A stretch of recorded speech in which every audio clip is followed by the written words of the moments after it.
Oh my goodness. Look who's live and look who's on time. It's little mousy girl.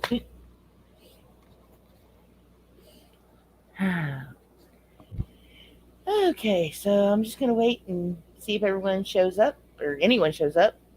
Just shared this on the Twitter. Anyone shows up.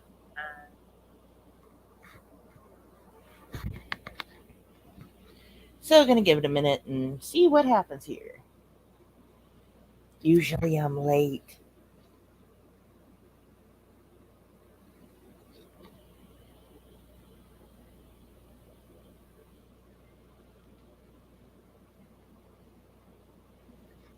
So I'm just chilling. Got my handy dandy pathology report chilling here. Gonna read that tonight. Gonna talk about what my doctor told me yesterday. Because boy oh boy, was it a doozy. So all right, I got someone else here. I don't know who it is. I have an idea. I think it might be either Juju or Grace. Maybe. I could be completely wrong. It could I could be.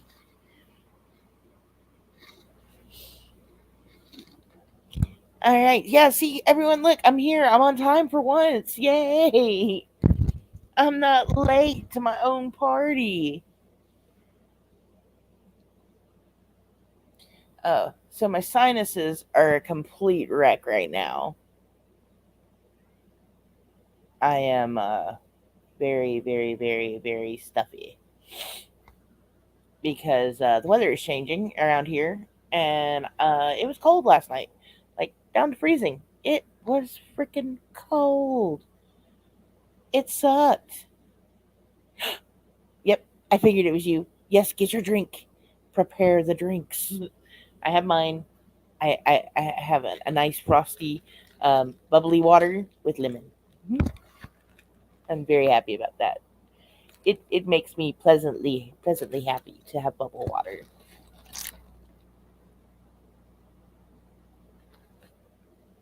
And boy, oh boy, do I need it because it's been a day. Yeah, no kidding. Juju, we busted out the little heaters and we're like, no, no, no, no. We are gonna warm this place up because it's too cold.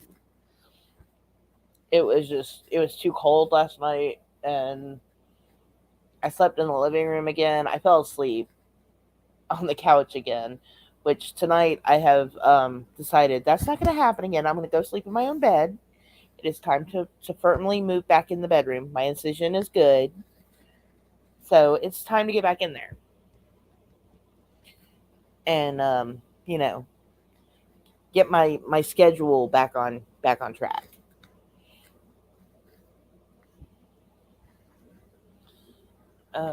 So I spent most of the day looking up the um, diagnosis on the report, or I guess the conditions on the report.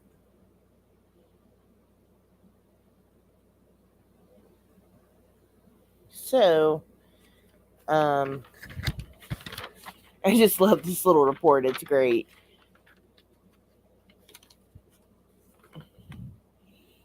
It's like it's got the okay. So I've got my final report, microscopic description, clinical history, and gross description. I love the whole gross description. It's not really gross, but that's what they said it was. um, and it's only a 3-page report, so that's got to be good, right?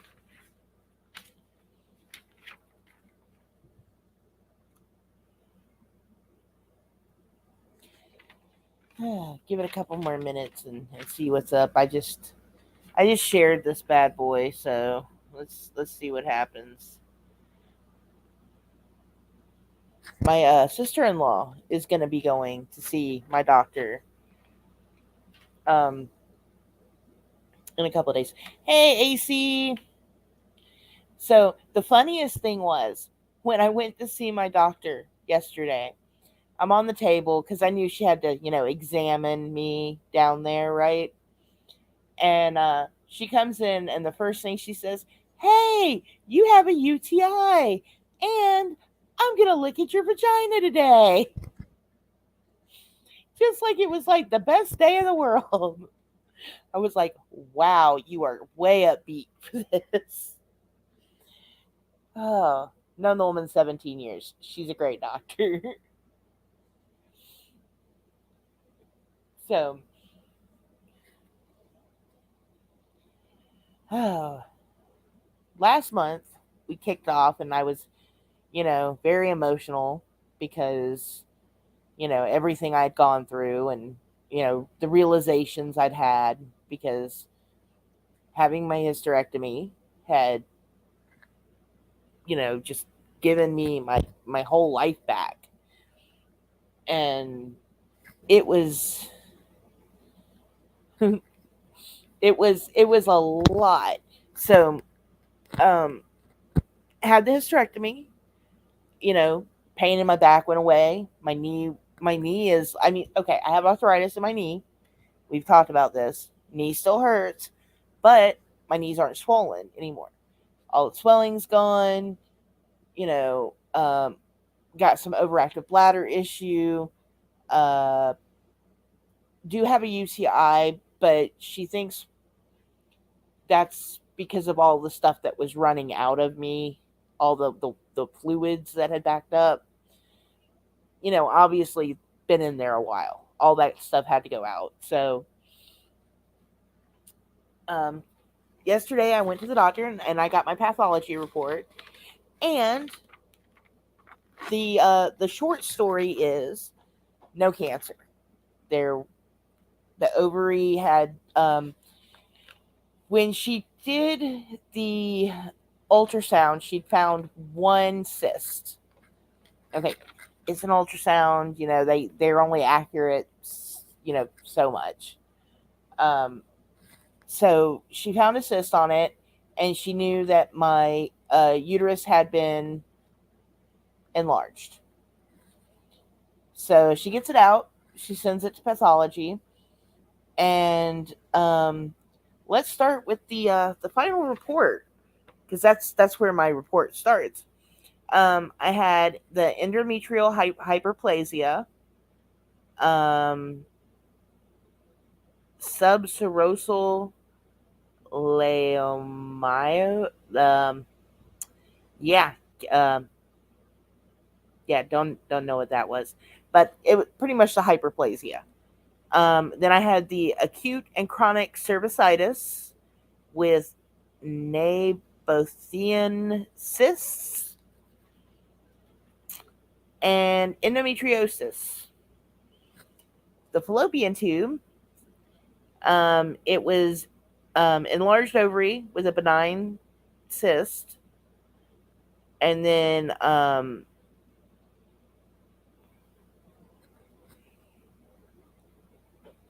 yes, it had two cysts on it. It had a rare. It had one. It had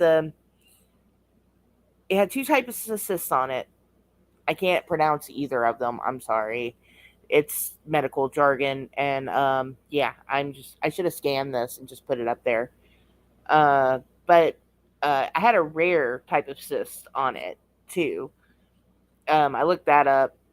Luckily, neither had turned cancerous. Got a lucky there, caught a break. And then my fallopian tube was also full of cysts. So cysts there, cysts in my ovary. The inside of my cyst had the inside of my ovary had cysts in it. My cyst didn't have an ovary in it.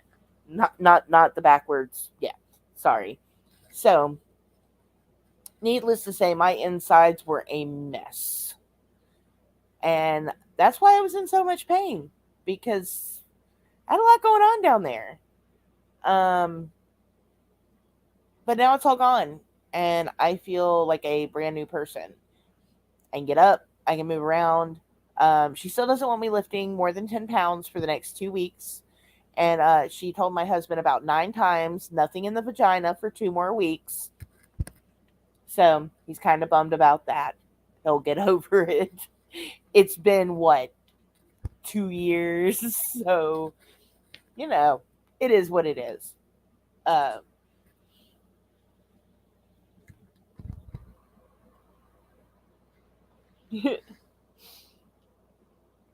so, um, yeah. So that's what happened with that. So,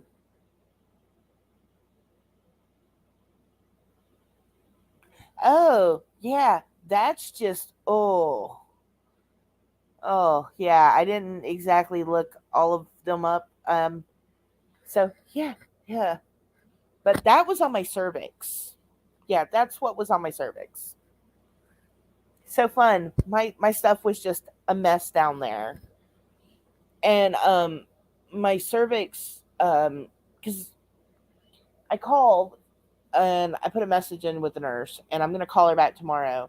Pretty sure the whole bacteria thing probably came from the tampons I was using.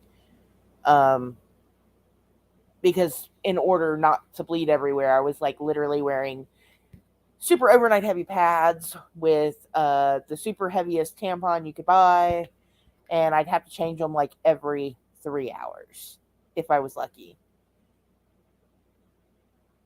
Yeah. So yeah, lovely. So yeah, that's why sex was painful because my cervix was enlarged and it was, had cysts on it. It was fun. It was not fun. Okay, I'm not gonna lie to anyone. The whole experience that I was going through was really bad. And I have been reflecting on it a lot. And the only thing I can think of was because I had the arthritis and the RA, the pain medication they had me on, I wasn't exactly feeling all of the pain that I would have felt if I wasn't on any pain medication, if that makes sense. Um, I would have totally actually been in more pain than what I was. So it finally got to the breaking point when, you know, I guess the cyst and then the I had fibroids. Yes. Oh, okay. Did I even get to that? Yeah, I had the fibroids. I did talk about that. Um that's in the gross description of everything. Um hey, Mrs. C. Um but yeah, in the gross description, it was um okay, specimen A received in formalin, labeled with the patient's name, medical record, and uterus cervix. Received from a total hysterectomy, collected weight 173 grams. Um, let's see. Cervical length is 5 centimeters, 2.5 by 2.5. Um, Surfaces are smooth and pink, bruised, posterior, posterior, posteriorly. Oh my goodness, I cannot stop tripping over the words.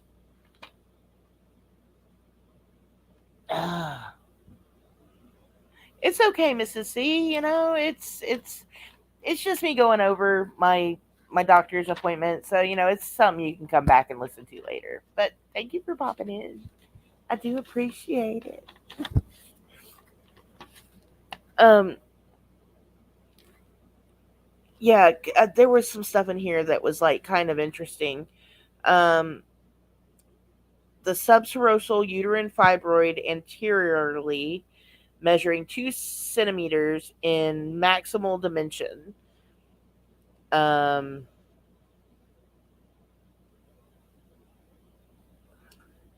Cervix has a pink white ectocervical mucosa.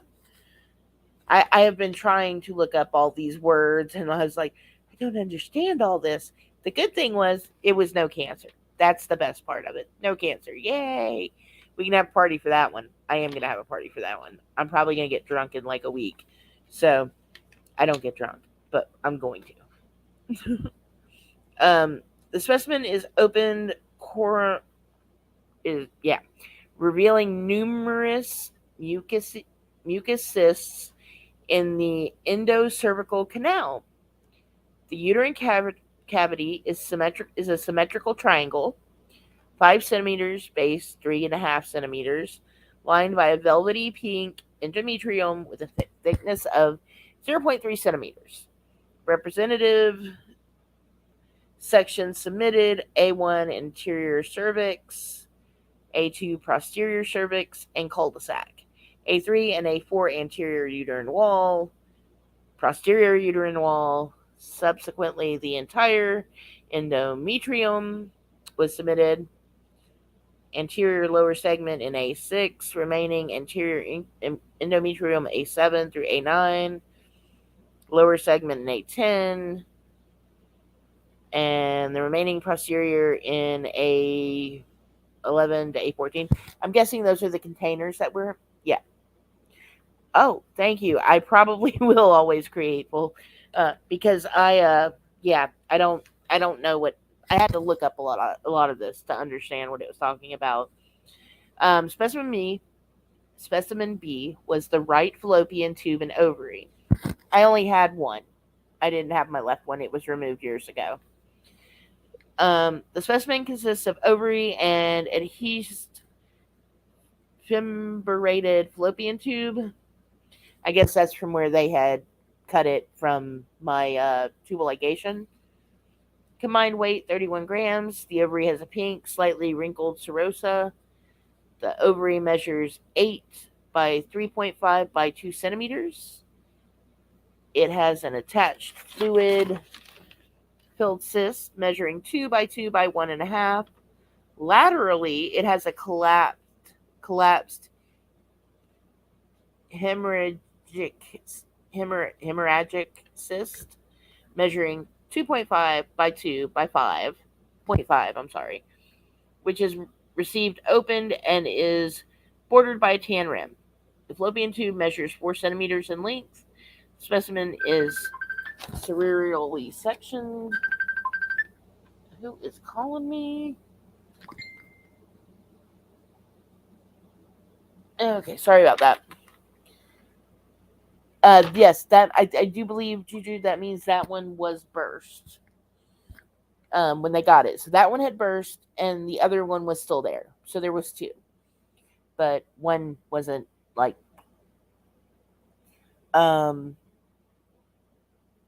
Okay, where was I at? With by a tan rim, the fallopian tube measures 4 centimeters in length. The specimen is it was sectioned. The ovarian surface is diffusely pink yellow with a solid with rare entrapped white bodies and a few fluid filled cortical cysts measuring 0.5 to 0.4 to 0.5 centimeters each. A compressed tubal lumen is visible, diameter 0.6. None of the cysts have, oh boy, excrescence. Multiple representative sections are submitted in cassettes B1 through B5. I know, it was like that little cyst was like, I'm just going to empty myself right here, right now. Did a little dance and then popped.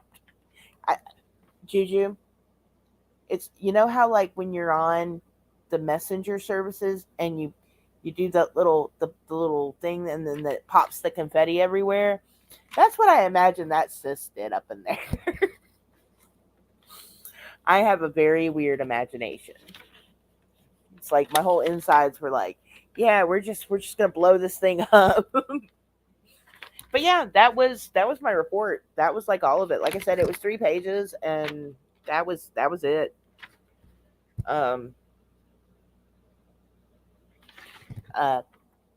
AC, if it's cool, I'll find you, and I will. I'll scan this and I'll send it to you, and you can help me go over it later. If I had known, I'd have done that beforehand. But from what I found, like I do have questions because of the cervicitis. Um, because I was looking stuff up and it said that it could have been possibly been because of PID, but I've never had anything, like that. Um, I've never had an STD, so I wouldn't have got it from there. I have been tested regularly throughout my life, so, you know, good stuff there. So I am very happy that, everything came back cool. You know, um, it's been great getting back to normal. It's been good feeling normal. I haven't felt this normal in a really long time. You know, it really is mind blowing because before I had the surgery, I was like, when was the last time I didn't hurt every day?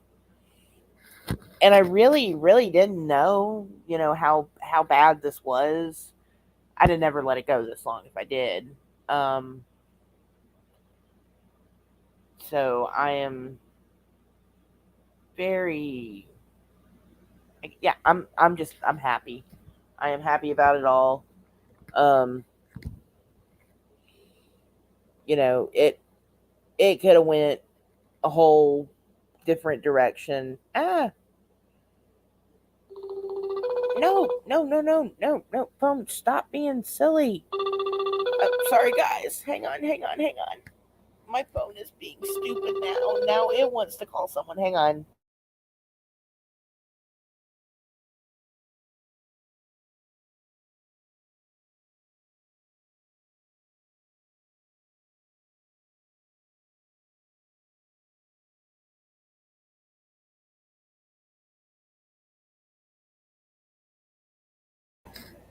Okay, I'm back. Sorry about that.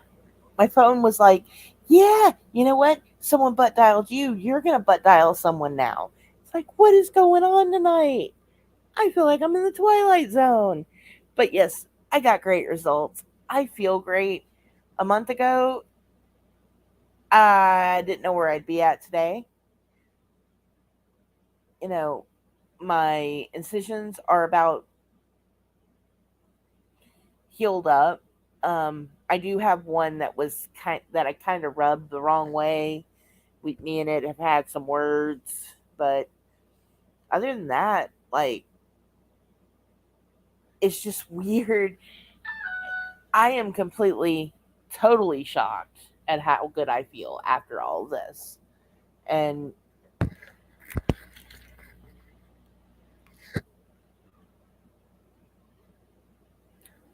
it's,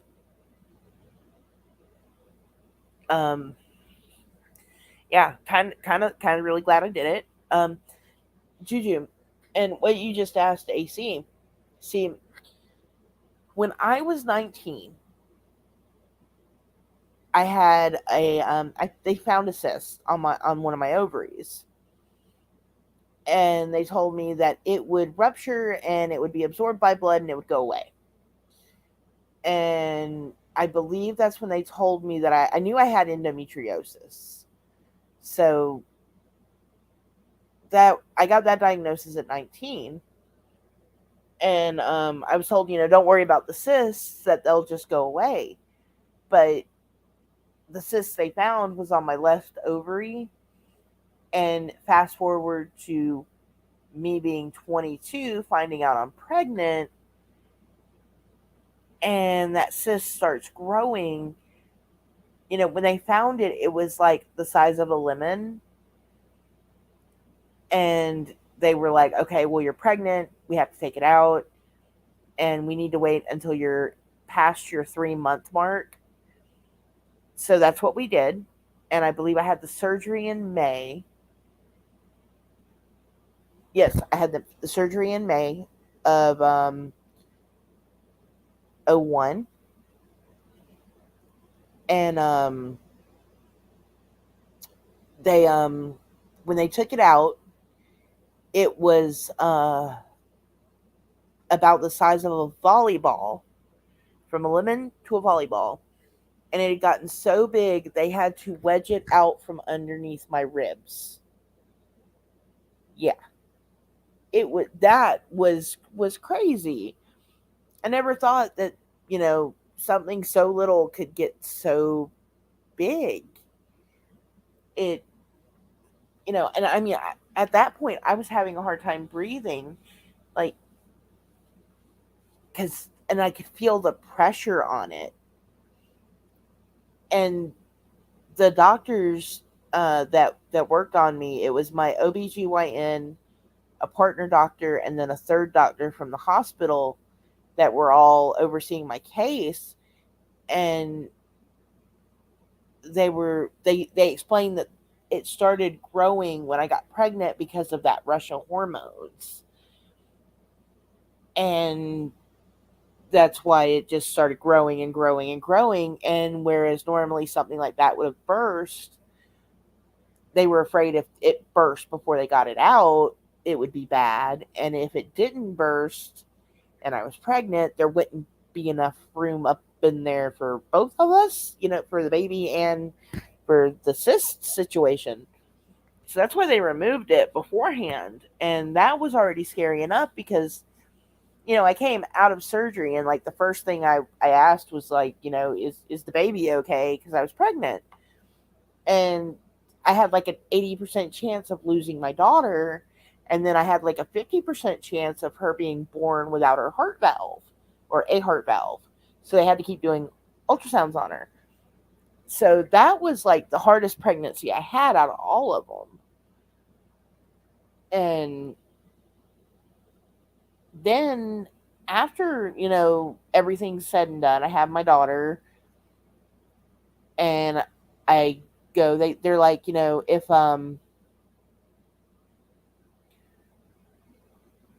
to the doctor, and he's like, okay, well, we took the ovary and the cyst, during the surgery, and here's what it was. And we talked about everything, and he was like, well, later on you may not have kids, or you might have to, get assistance and to have kids. And then when I had my last kiddo, it was like, yeah, no, I didn't need any help. Like, I got pregnant right away. So that's when me and my husband that I'm married to at this point, um, we're like, yeah, we're just gonna get a tubal. It's like done. Like, we got 3 kids. We're good. uh, but yeah, so that had happened, and I knew that I should really keep up on those checkups.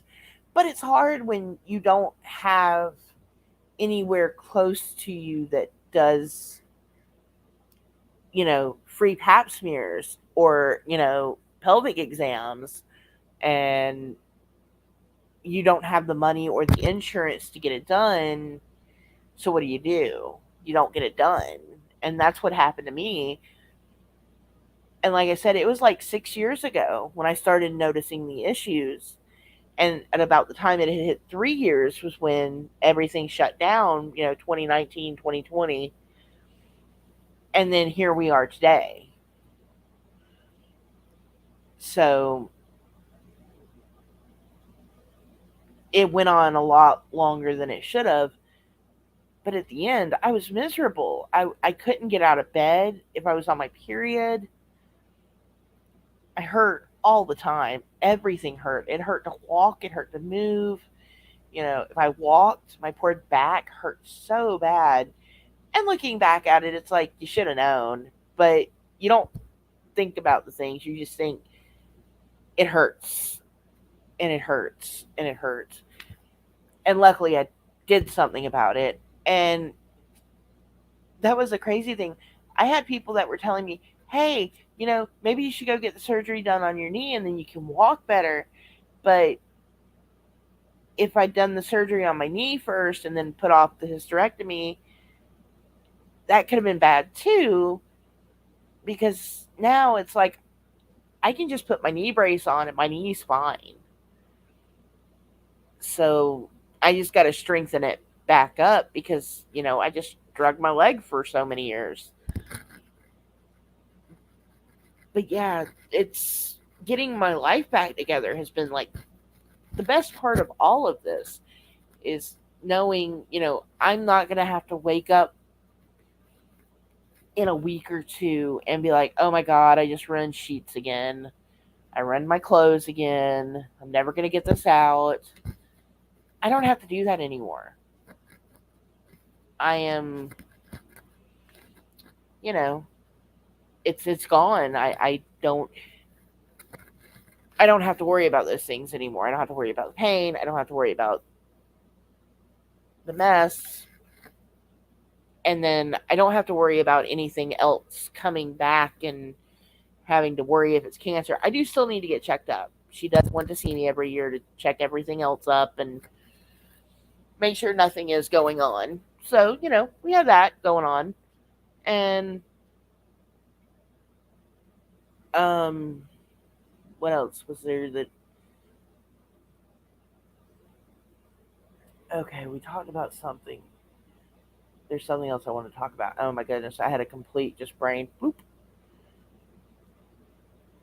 Yes, it's a lot of anxiety just over, and I am so happy. It has been so long since everything's just been normal. Oh, she asked me about symptoms, like menopause symptoms, right? Because I'm fully menopausal now, 43 years old, fully blown menopause. And she's like, so how bad is it? And I'm like, I've had one hot flash, and I think I've had like 2 nights where I woke up sweaty, but I had bad dreams. So I don't really think it was night sweats. I just think I was having bad dreams. Uh, so yeah, like 2 symptoms. That's it. And she was like, she's got me on some vitamins for now that are supposed to help kind of regulate things out. So I guess they're working, which is great. If it works, it works. I'd rather not have to pump myself full of hormones unless I have to. Uh, but yeah, I mean,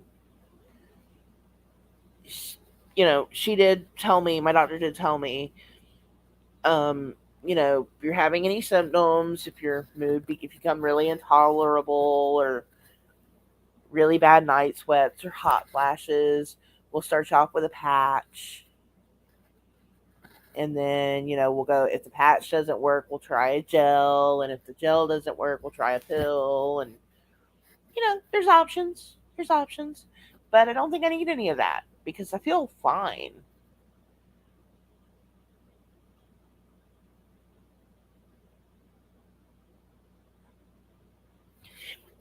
AC. And um, I think, like, what was going on was, like, when I was going through all of the other symptoms I was having, I would have a lot of hot flashes and night sweats and all of that other stuff.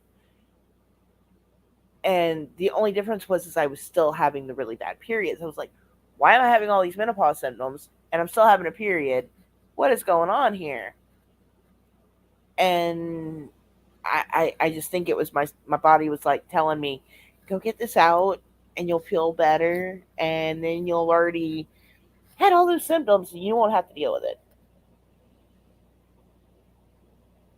Yeah, I can tell you both this much. It was a big relief to just have it, to know it's over. I'm done. I am not gonna have a period anymore. It's not gonna be an issue anymore. So I'm great. Like, it's party time. I just gotta, everything's gotta keep doing its healing thing. And I understand that healing takes time. I am not a very patient person. I am like my husband is a saint. He is the most patient person on this planet. Me, I am his polar opposite. It's like instant gratification right now, let's go. And yeah, so I am ready to, start doing everything that I want to do that I haven't been able to do in all this time, and now I can.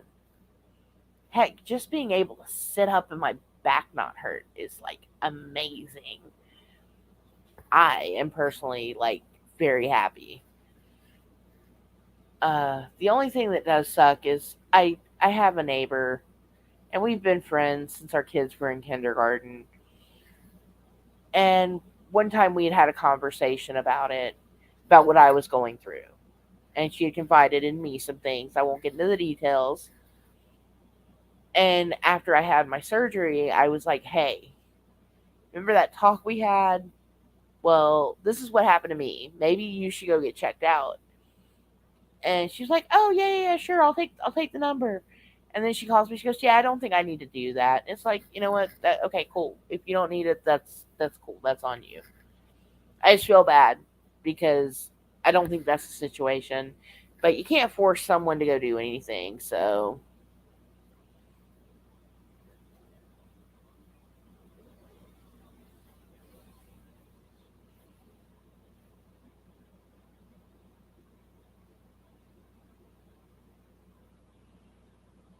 oh wow, yeah. I had my first ovarectomy, when I was 22, and I really didn't have any problems after the first one. Until obviously recently, um, one of my kids wants to go and get the uterine ablation done. And I was like, I don't know if they're going to do that at your age, but we can try. We can try. There's no harm in at least trying. It's when someone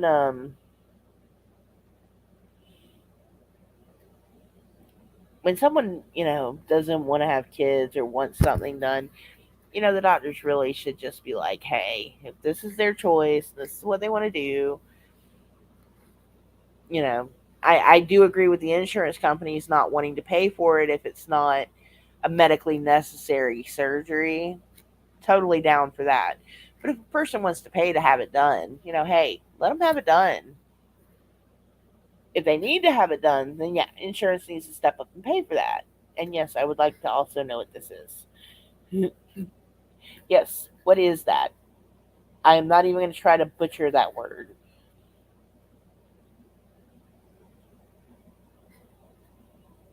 Okay, one sec.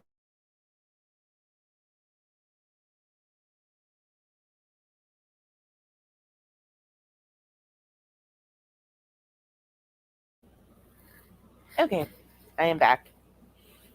Um, no, I just uh,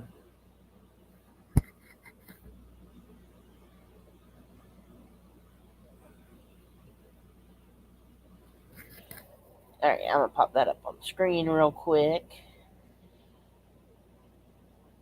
That actually sounds pretty interesting right there.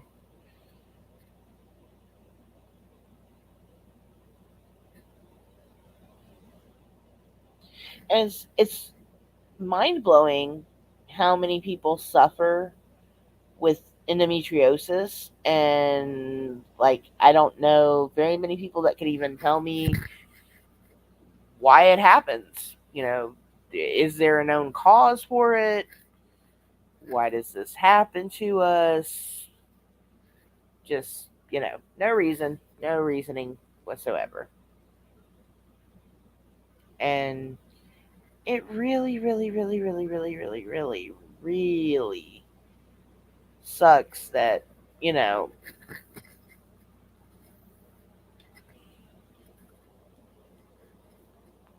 um,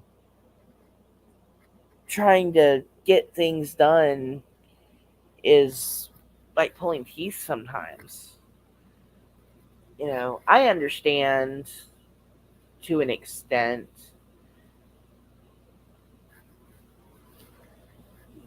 but I couldn't imagine if I had to fight any harder than what I did. Like if I would have had to um if I would have had to have kept trying to find doctors and jump through hoops even more than I did, because I did try for like 2 years to get this done, and it was always one issue out of the other. Mostly it was the pandemic, so that was a pain in the butt. But I am so glad it's it's done. I'm healing. I get to have the rest of my life, and I'm not in pain anymore. And you know what? I am. I don't even. I can't even tell you that they took it out. Like, other than the whole UTI situation. So yes, I am glad to hear that she is doing better. AC.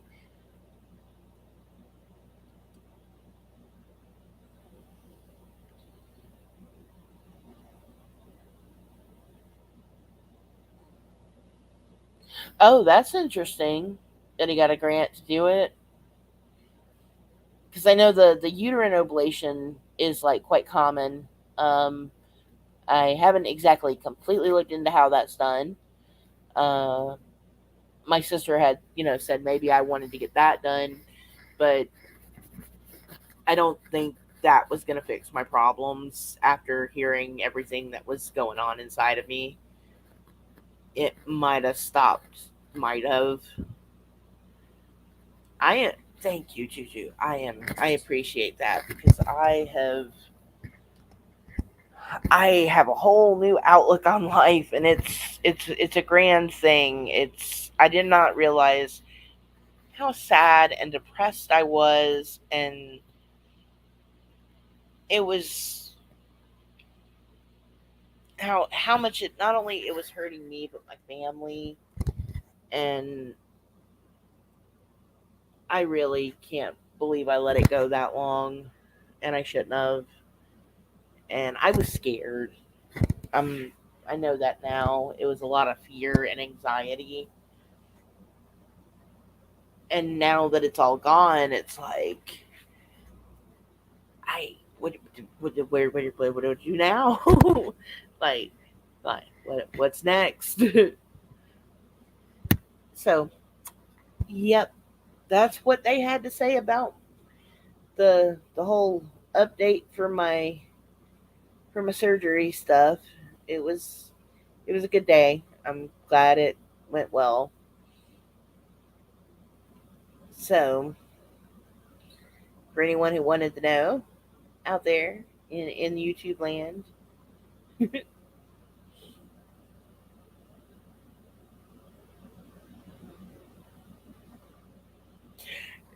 if it's anything like I feel now, AC, I okay. My last stream that I did on this, and my husband said he felt horrible afterwards. Okay, so they brought me out of the surgery, and they had to go back in and stop, because I had started bleeding. So they had to go back in and stop that, and they decided they would keep me overnight. They get me in a room. My husband gets up there, and I am in so much pain. And I remember I looked over and I go, "What did I do to myself? Why did I do this? Oh my God, this is so horrible. I am in so much pain. This sucks." And he just had this sad look on his face, because he was like, "I can't stop you from hurting." And it was breaking his heart. And give it 24 hours, and I'm like, "Oh my God, why didn't I do this sooner?" you know, once I, realized that I hadn't been urinating properly, and, you know, all the other things that go along with that.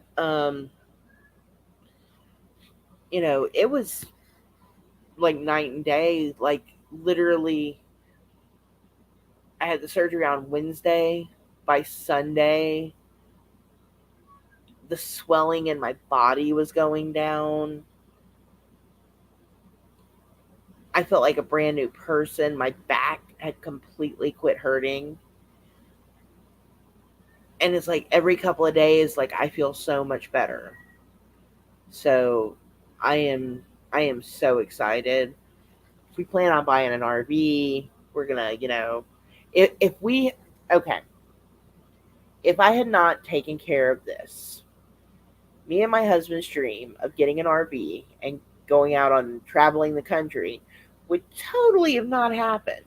Because one, I wasn't gonna get into an RV with what I had going on and mess that whole thing up. That would have been a mess. It would have looked like, a horror movie that, someone had been super splatter killed with, and uh they would have brought in the luminol and it would have lit up like a Christmas tree in there.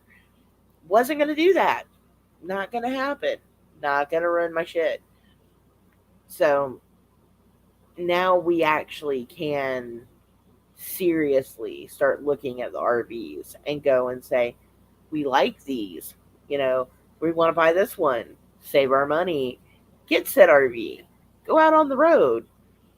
And then, I can find the twat waffle mobile and get a twat waffle and it'll be great. So, yes, I am very, very, very, very, very happy right now. Happy, I mean, okay, if someone's happy, they shouldn't have to tell you, but I am ecstatic at how much better I feel. It's night and day. The UTI is a pain in the ass because now it's like I can tell I kind of have it, but it's like, oh. So after I take these,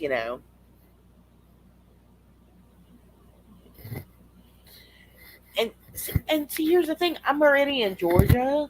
I just hate the summers. It's like I can stay here in the winter and then just go find some better weather in the summer because man, it sucks here in the summer. I don't ever remember it being this hot. Ugh, it's just miserable. But yeah, in the last 2 days, okay, it's already January and we're having to turn our heat on. Oh my god, it is not January. Usually, we don't have to turn our heat on until January. Oh, where is my brain? But here it is October, and we're having to turn our heat on.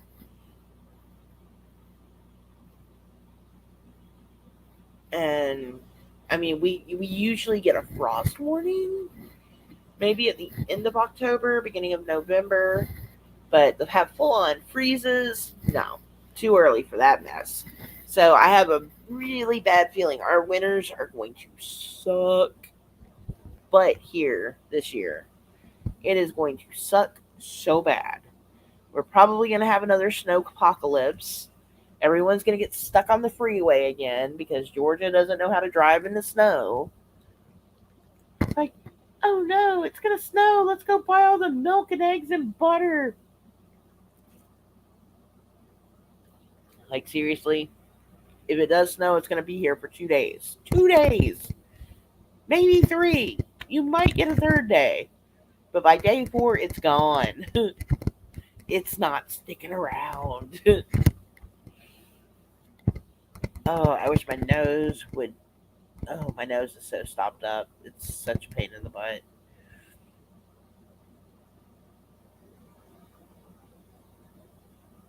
Went to bed and okay. AC. You know what? We can pop this up there. Winter is not my jam either, especially if there's snow involved or ice. And went to bed last night with the temp in the low 60s and woke up to a 36 here.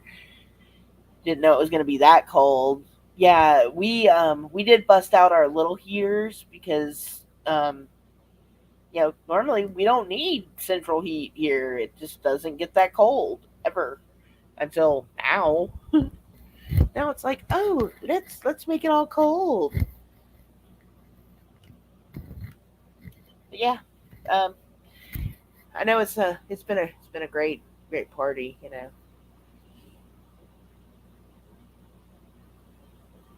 It was kind of annoying. It was kind of annoying, Jojo. It was like it's not supposed to be this cold yet. Not yet.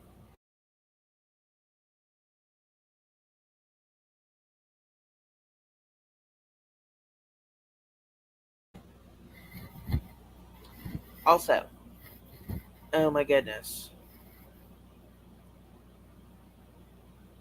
Yeah, I don't have any of my sweats or my hoodies out. None of the winter clothes are out. It's just kind of crazy.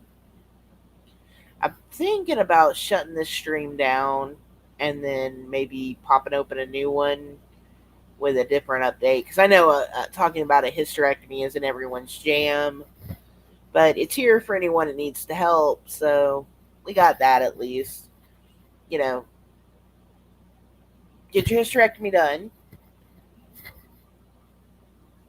do what your doctor tells you, and then wait for your pathology results, and then you're gonna feel way better. That's my story. Okay, it's not that simple, but I'll link the other two with this one. A month later, I feel better than I did the first week. So that's what that is. Oh yes, we need to have a GoFundMe for fluffy socks and fluffy slippers, and a GoFundMe for the twat waffle mobile. So we need to just have this big all encompassing GoFundMe, and then maybe we can get twat waffles printed on the fluffy slippers. They can be twat slippers. That's going too far. Let's go. That just that. Yeah. No. No. Too far. Too far. My